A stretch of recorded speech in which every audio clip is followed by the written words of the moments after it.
안녕하세요. 키워드 클래스 지구덕입니다. 반갑습니다. 네, 오늘은 ADHD에 대해서 이야기해 보려고 합니다. ADHD는 이제 주제가 너무 식상한 주제가 아닌가라고 생각하는데 오늘 클래스에서는 그래서 전반적인 내용에 대해서는 아주 간략하게만 소개를 해드리고 임상을 하면서 많은 청소년들 또 학부모님들 선생님들 만나면서 어떤 부분이 가장 좀 핵심적이고 빠른 개입이 필요한가에 대한 고민을 같이 이렇게 좀 나눠보려고 해요. 남자아이들, 여자아이들 이렇게 비교하면 여자아이들보다는 남자아이들이 좀 더 비율이 높습니다. 2배 내지 3배의 남자아이들이 더 많은 걸로 되어 있고, 퍼센테이지로 따지면 전체 아이들의 6에서 8% 정도 아이들이 ADHD를 경험하고 있는 것 아닌가 이렇게 통계적으로는 나오고 있어요. 그 말은 하나급에 1명 내지 2명의 아이들이 ADHD의 증상으로 힘들어할 수 있고 또 가정 내에서나 교우 관계에서도 문제가 있을 수 있겠구나 우리가 또 생각해 볼 수가 있습니다.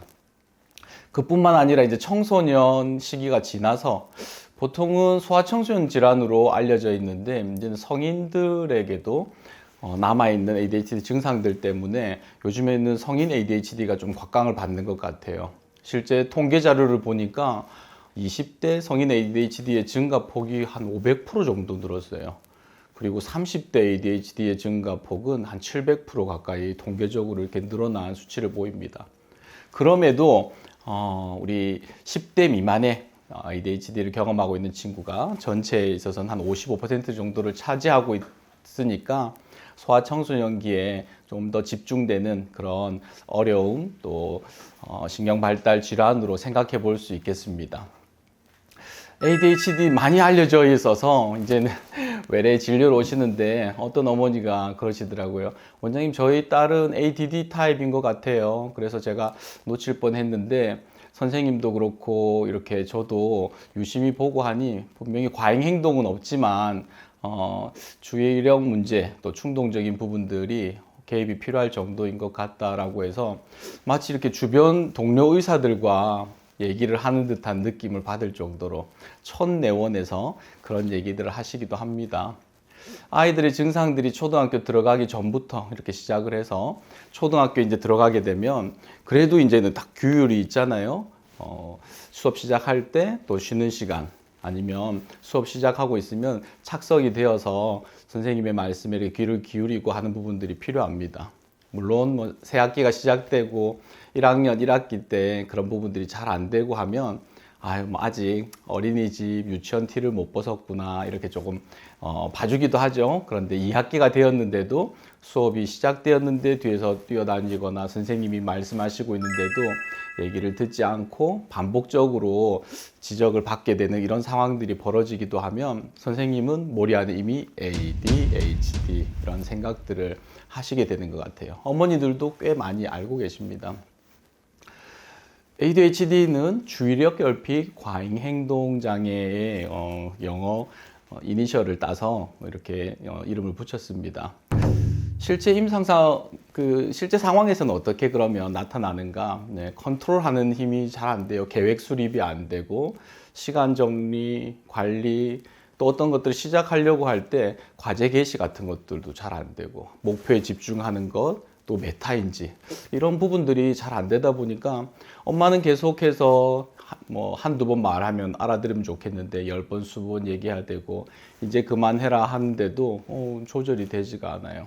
늘 시간에 쫓기고 과제 빠뜨리기 십상이고 뭔가 이 친구에게는 옆에 누군가가 반드시 붙어서 도와줘야만이 일상생활이 되는 것 아닌가. 그리고 누군가가 붙어서 한다고 하더라도 그게 잔소리처럼 되거나 그래서 갈등이 자꾸 생기는 이런 어려움들을 경험하고 있다. 이렇게 보여집니다. 오늘 제가 말씀드리고 싶은 건 아마 제일 궁금해 하실 것 같아요. 우리 아이가 ADHD의 이런 성향을 보이고 있어요. 그리고 병원에 가서 검사를 했더니 진단도 받게 되었어요. 아주 심각한 건 아닌데 내가 볼 때는 분명히 어떤 문제가 있는 것 같고 또 학교 선생님도 약간 인지를 하고 계시고 그럼 이제는 핵심적인 질문이죠. 치료. 약을 먹어야 되나요? 네. 오늘은 그 얘기를 하려고 합니다. 제 친구가 이렇게 물었어요. 구덕아, 야, 네 아들 민준이라면 약 먹일 거야? 네. 짧은 시간 안에 그 부분에 대한 답을 듣기를 원하고 또 좀 지혜로운 것 같아요. 다른 뭐 이런 것보다 이론에 대한 것, 이런 것들 뭐 약물을 치료의 뭐 작용, 부작용 또 뭐 예후에 대한 것 이런 것보다 너 아들 같으면, 야, 너희 부모님 같으면 어우, 네. 이런 질문들이 참 의미가 있다고 생각합니다. 그래서 그 친구에게 저는 반반 이렇게 얘기했습니다. 치료를 야, 그게 뭐야? 빨리 결정을 해줘. 만약에, 야, 너의 아들이 지금 그런 행동들에 대해서는 다 알고 있잖아. 그렇지. 학교 내에서 친구들 사이에서 인기가 좋고 분위기 메이커고, 학교 선생님도, 야, 만약에 그 친구가 구덕이라고 치면, 구덕아, 너는 우리 반에 정말 분위기 메이커야. 너가 있어서 우리 반 분위기가 참 좋아. 에너지가 있어. 넌 어떻게 그렇게 창의적이고 독특하니?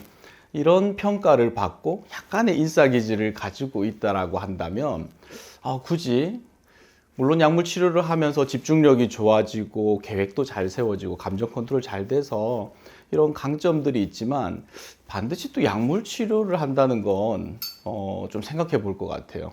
병원에 와야 되고 또 약을 제 시간에 먹어야 되고, 지금은 많이 이런 부분들이 좀 괜찮아지긴 했지만 매일같이 약을 먹는 것, 한 10년 전쯤에 어떤 친구가 이제 ADHD 약물을 이렇게 먹는데, 엄마는 비타민이라고 얘기를 하고 아이는 학교에서 감기약이라고 이렇게 얘기를 했대요. 그랬더니 학교 친구들이, 야, 너는 왜 1년 내내 감기약을 먹어? 이렇게 해서 당황했었노라고 하는 이야기들이 있습니다. 아무리 좋은 거라도 매일같이 약을 먹는 것, 또 병원에 방문한다는 건 상당한 부담이 될 수 있다고 생각해요. 그래서 그러면 약물 치료를 꼭 해야만 하는가? 라고 했을 때 오늘 말씀드리고 싶은 주제는 아까 인싸, 분위기 메이커, 너무 에너지를 주는 좋은 존재라고 한다면 약물 치료를 학업적인 부분에는 조금 도움 될지 모르지만 조금 밀어보는 것도 실제 그럴 것 같아요. 내 아들이라면. 그런데 학교에서 트러블 메이커예요. 야, 너 때문에 우리 반 분위기가 늘 엉망인 것 같아. 너는 너무 이기적이야. 왜 너만 생각해? 학교 선생님도 구덕이만 없으면 우리 반 분위기가 참 좋을 텐데 구덕이 때문에 참 내가 수업하는 게 어렵구나. 오늘도 출근하는데 구덕이 만나야 되는구나. 만약 이런 느낌의 그런 대우를 받고 있다라고 한다면 저는 약물 치료를 반드시 하는 게 좋지 않을까 이런 생각들이 듭니다. 그렇다는 거는 트러블 메이커, 이 부분은 그러면 어떤 의미를 가지는가? ADHD 아이들이 가지고 있는 여러 증상들 중에 하나가 메타인지 초인지가 잘 되지 않는 부분들이 있어요. 감정 컨트롤 잘 안 됩니다. 참아야 되는 시간을 억제하지 못해요. 맛있는 것 있네. 급식통에 이미 손이 들어갔어요. 그러면 다른 아이들 난리가 나겠죠. 순서를 지키지를 못해요. 내가 좀 빨리 하고 싶은데 옆에서 꾸물꾸물 하고 있으면 이미 새치기를 해버린다거나 잦은 실수들이 생기게 되고, 그걸 만약에 모둠에서 함께 하고 있다라고 하면 다른 아이들은 이 친구와 구덕이와 같이 그런 함께 활동하는 것들은 싫어지게 되겠죠. 자꾸 지적을 받게 되는 상황들이 생깁니다. 누군가의 평가에 의해서 남들이 생각하는 대로 나 자신을 생각하기가 참 쉽습니다. 스스로가 남들은 전부 날 비난해도 나는 괜찮아 이렇게 멘탈 갑 이런 분들 잘 없어요. 남들이 어떻게 나를 생각하고 인식하느냐에 따라서 나를 평가하고 판단하게 될 때가 많은데, 그렇다는 거는 자존감은 떨어질 수밖에 없게 됩니다. 그런데 계속 이제 자존감 떨어지고 다른 사람들한테 비난받고 모든 건 다 나 탓이라고 지적을 받게 되면 억울해요. 우리 아이들은 억울함을 느낍니다. 왜 나만 가지고 그러지? 내가 도대체 뭘 잘못했다고? 메타인지가 되지 않다 보니까 어떤 문제들이 생길 때 나의 문제는 작게 보여요. 다른 친구들이 원인을 제공한 것 같고 내가 그럼 뭘 잘못했을까? 사회성 치료센터에서 아이들을 ADHD 아이들을 대상으로 해서 저희가 프로그램을 이렇게 해봤습니다. ADHD 아이들을 8명 그룹으로 해서 하는 부분인데 실제는 쉽지가 않아요. 저희가 그렇게 시도해 볼 수 있었던 건 선생님이 8명보다 더 많았어요. 그러니까 개별적으로 개입할 수 있는 치료진들을 확보하고 그룹으로 해봤더니 정말 뭐 난리 나는 일들이 많이들 생깁니다. 그 안에서 있었던 일이에요.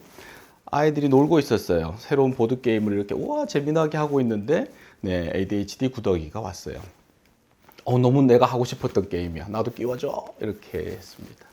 야, 이제 금방 시작했어, 구더가. 조금만 쉬어.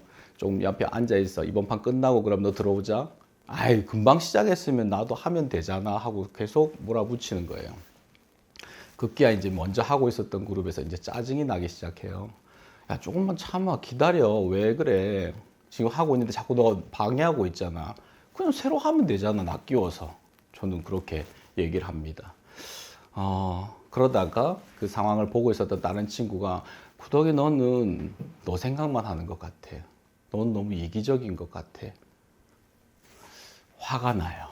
아니, 죽고 사는 문제도 아니고 게임 같이 한 판 하자는데 금방 시작한 거 새롭게 한 판 하자는데 무슨 이기적이고 너만 생각하고 너 때문에 지금 분위기 엉망이고 화가 납니다. 이 친구의 입장에서 이렇게 생각해 보면 내가 지금 게임을 방해하고 있는 거, 다른 아이들이 재밌게 노는 것들을 방해하고 있다 이런 생각보다는 함께 재밌게 놀자고 하는데 나는 기분 좋게 들어갔는데 이 친구들이 내 기분을 상하게 만들고 나를 배제하고 또 비난하고 하는 상황에 놓여지게 됩니다. 구독 입장에서는 되게 억울하기도 하고 화가 나겠죠. 그런데 이 상황을 잘 모르던 선생님이 만약에 제가 그런 것들이 반복되고 있으면 구덕아 이런 식의 한숨 섞인 목소리 아니면 비난하는 듯한 눈빛 제 마음은 무너집니다. 그런데 그 무너졌던 마음에서 억울해요. 그리고는 확 어떻게 해버리고 싶은 마음들이 올라옵니다. 게임판을 엎기도 하고요. 뭐 실제 벌어진 일이에요. 그러면 내가 못할 것 같아 너희도 하지마 하는 게 없고 지적하는 선생님에 대해서 상황도 알지도 못하면서 내가 잘못한 거 없는데 이 친구들이 다 잘못했는데 선생님에 대해서 적대적인 행동을 이렇게 보이기도 합니다. 무슨 일이 도대체 벌어진 걸까요? 이 친구에게 따로 이렇게 불러서 너가 너 그 게임 되게 하고 싶었구나. 너무 하고 싶었어요. 그래서 같이 하자고 했는데 안 놀아줘요. 그런데 아이들이 먼저 시작했었잖아. 그렇죠. 이 친구들이 이번에만 기다려주고 있으면 다음번에 게임을 같이 하자라고 제안도 했었어. 그거는 못 들었는데. 그럼에도 너는 계속 하겠다고 얘기를 하고 하다 보니까 이 친구들이 우리 말을 무시하는 것 같고 너 고집만 피우는 것 같아서 마음이 상했던 것 같아. 그리고 이런 행동들이 계속 반복되다 보니까 이기적이다. 너는 너가 문제다. 뭐 이런 식의 얘기를 한 게 아닐까. 선생님은 좀 그렇게 생각돼요. 마음이 입이 이만큼 나와요. 선생님도 내 말 이해 안 해주고 선생님도 근데 그렇게 하는데도 제 마음은 조금 열리기 시작합니다. 그렇네. 내 문제도 있네. 나도 조금 잘못한 게 있네. 아이들한테 미안하다 해야 되겠어. 그리고 다가가서 야 아까 내가 너무 고집만 피우고 게임 엎어서 미안해. 아니야. 그냥 새롭게 시작해가지고 같이 했으면 됐는데 우리 같이 놀자. 이렇게 딱 해서 마무리가 됐어요. 메타인지가 잘 안 되는 아이 입장에서는 억울한 상황들이 벌어질 수밖에 없고 그 부분들을 옆에 계셨던 선생님이 개입을 해줘서 상황을 이렇게 떨어져서 무슨 일들이 벌어지는지를 알게 해준다는 이런 계획을 가지고 사회성 치료센터에서 개입하기 시작했는데 너무 그 결과가 좋았다고 할까요? 모든 아이들이 비슷한 상황들을 학교에서 나의 이야기로 경험되었던 것들 이런 것들을 함께 이야기하고 같이 돕고 자존감은 올라가고 사회성도 길러지고 뭐 이렇게 좀 진행이 됐습니다. 여기서 처음 말씀드렸던 자존감이 떨어지고 부정적인 피드백을 계속 듣게 되면서 나타나는 그런 정서적인 문제들, 관계의 문제들, 억울함의 이슈를 타고 이 친구들은 나만 가지고 그래. 그래서 자꾸 반복해서 지적하는 대상에 대해서 특별히 본인이 생각하기에는 어른들도 제대로 하지 못하면서 제대로 알지도 못하면서 나만 가지고 지적하는 어른들에 대해서는 아주 적대적이고 공격적인 태도를 보이기도 합니다. 정신과에서는 이런 행동들을 보일 때 적대적 반항장애의 가능성을 염두에 하고 보는데요. 실제 ADHD를 앓고 있는, 경험하고 있는 친구들의 약 3분의 1 정도가 적대적 반항을 경험하게 될 가능성이 이렇게 있습니다. 생각보다 훨씬 많은 비율이죠. 일반 아이들에게서 보여지는 비율보다는 ADHD 아이들의 그런 정서적인 문제, 억울함의 이슈가 이렇게 넘어가게 될 가능성이 큽니다.